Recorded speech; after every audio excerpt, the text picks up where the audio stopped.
हम मैथिली भक्ति सब गोटे के प्रणाम करै छी। आई हम एकटा सोहर गीत सुनाब रहल छी।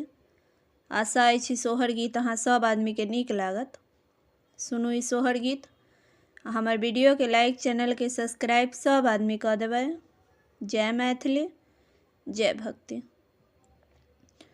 जिरसान पातर धानी फूल साना सुंदर रे ललनर दोसर में बाबा के धुलारू दरद कोन सहथिन हे। जिरसान पातर धानी फूल साना सुंदर रे ललनर दोसर में बाबा के दुलारू दरद कोन सहथिन हे।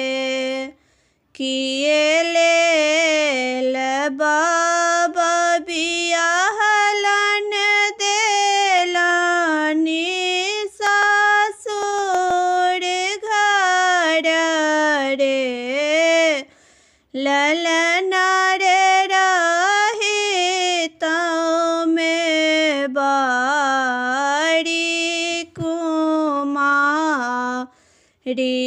दरद नहीं जानितौ रे।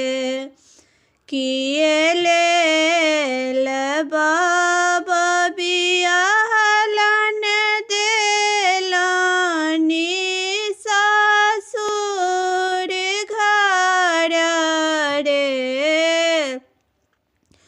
ललनर रहित में बारी कुमारी दरद नहीं जानितौ हे।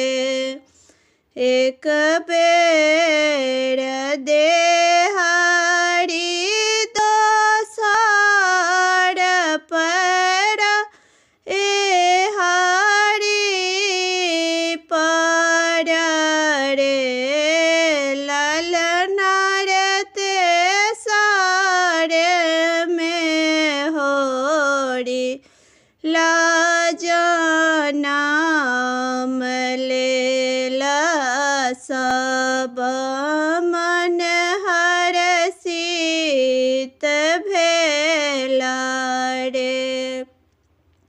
एक पर एहारी दोसर पर देहारी रे ललनर तेसर में होरी लाज नाम लेला सब मन हरषित भेला रे।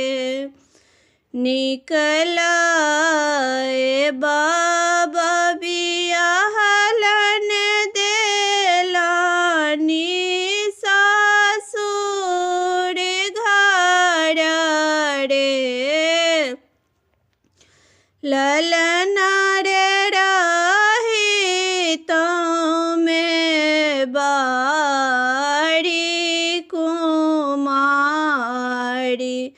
होरी ला कहाँ पबिताऊँ रे। निकलाए बाबा बियाहलन देलन